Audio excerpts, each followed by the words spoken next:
The other day I was wondering what's the saddest book of all time. So I looked it up and the #1 book on this Goodreads list really surprised me because I actually had this book sitting on my shelf. So I pulled it off and decided to read it to see if this was truly the saddest book in the world and to see if it would make me cry as someone who never usually gets emotional over books. The book is called Night by Elle Wisel, and these are some of the top reviews I've read about it. One person said, "Every time I read books like these, I'm beyond heartbroken. Just read it." Another said, "Upon completion of this book, my mind is as numb as if I had experienced the suffering myself." And lastly, someone just said, "It's infinitely sad, a book everyone should read." So although it seems like it's going to be a devastating book, people also seem to love it, so I'm really excited to start the story.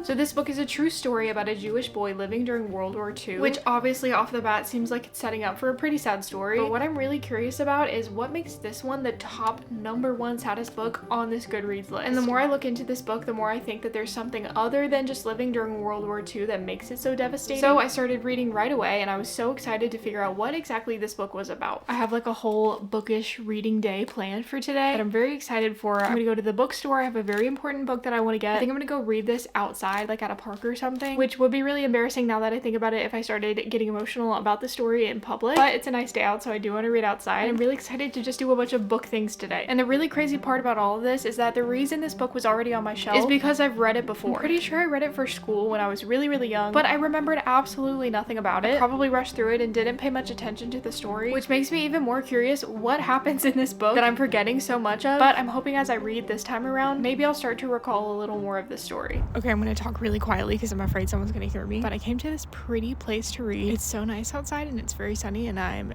very much enjoying it, but I'm a decent ways through this book now and it's going really well so far. It's definitely very sad. I think something that makes it extra sad is that the main character is only a teenager and he's going through all this really sad stuff, but I don't think I've gotten to any parts that are like really devastating yet, but I haven't read too much here yet, so I'm gonna keep reading and see what happens and just enjoy the sunshine. And I want to stop talking now because I'm afraid someone's gonna hear me. There's also a little library here and I'm gonna see if there's any good books to get. Okay, I'm done now.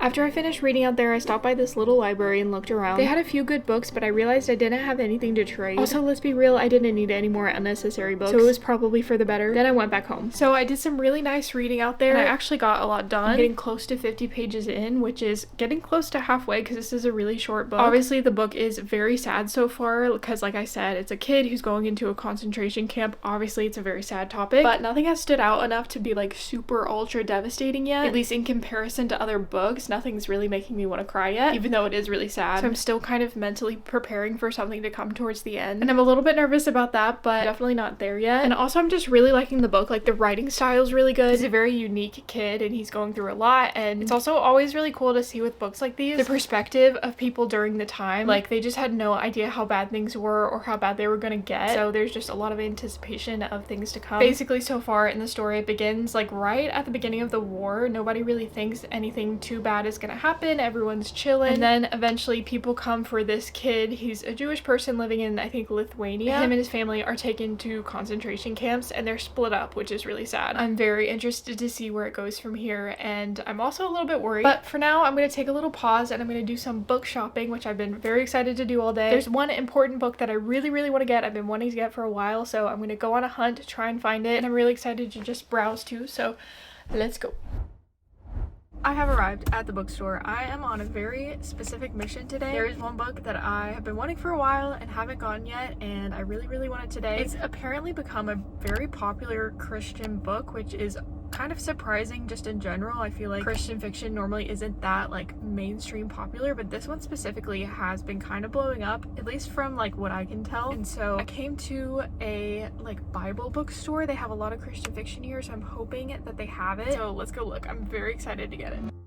So even though I love this bookstore, they don't have the best organization system, or maybe I'm just a little bit slow because it seemed like there were several different places where this book could be, and each section that I checked was really big, so I had to essentially stand between these shelves for like forever looking through every single book trying to find it. When I couldn't find it, I was so sure that I had just missed it, so I went back over everything and looked again. I also got distracted a few times by some other books. Nobody's surprised. Anyway, I was in this bookstore for way too long, and it was all for nothing because I ended up not finding it at all. Guys, I couldn't find it. I spent so long looking through all of those shelves in that store, specifically their like upstairs fiction section. I'm thinking maybe it's not here because maybe it's not technically classified as Christian fiction. I think it's more of just like a regular fiction book with Christian themes, maybe. I don't really know. I ended up asking and they said they don't have it. Should have just done that in the first place, but I wasted a lot of time there. Actually, it wasn't wasted because I did find a different book. I really like this cover and it's like a dystopian book, but I still haven't gotten the book that I wanted. So I think I might have to go to Barnes really quick, even though I'm tired. I filmed a little bit at the Christian bookstore. I was going a little bit crazy in there trying to find this book that I've been wanting, but on my way home I swung into Barnes & Noble and ended up getting it there. It was on one of the front tables, so it was super easy to find. And it was funny because when I was buying it, when I was checking out, the lady was like, she had seen so many people buying this book lately, which means I'm not wrong that this is such a popular book right now. Anyway, the book is called Theo of Golden by Alan Levi, and I'm not going to talk too much about it here because this is not what this video is about. But if you've read it, please tell me if you like it and keep a lookout for this because I'm going to be reading it in a future video. But anyway, now it's time to get back into reading Night. Like I said, I'm about 50 pages in, and I'm honestly, this whole time I've been gone, been thinking about this book, and I've been really excited to come home and read more of it. It's getting a little bit later, and I'm very excited to just keep trucking through, and we'll see if I start crying tonight.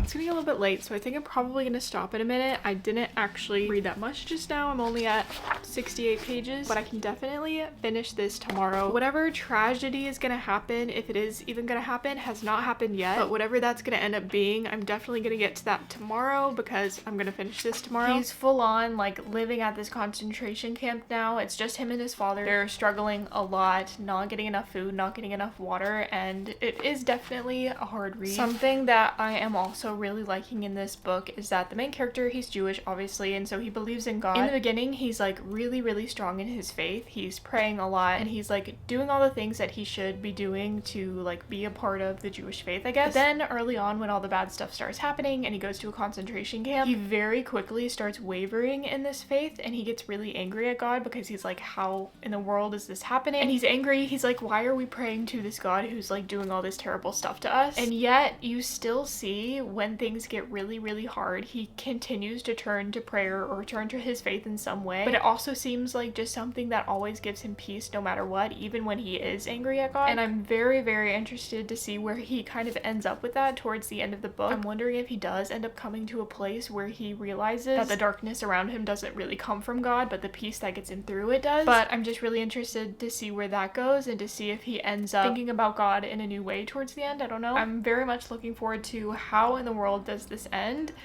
and I will get to that tomorrow.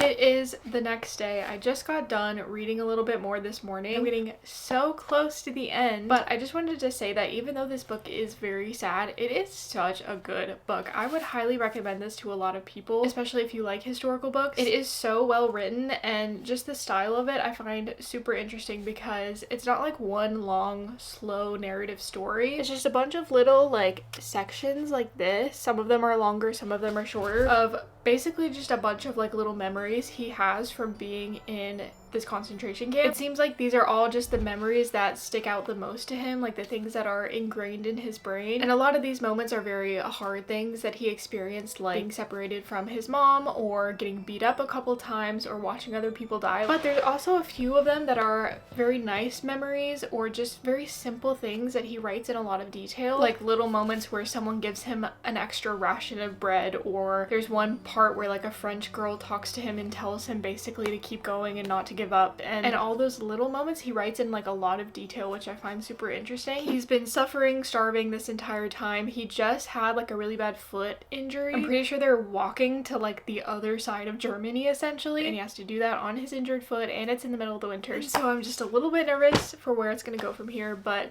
I'm also excited to keep reading.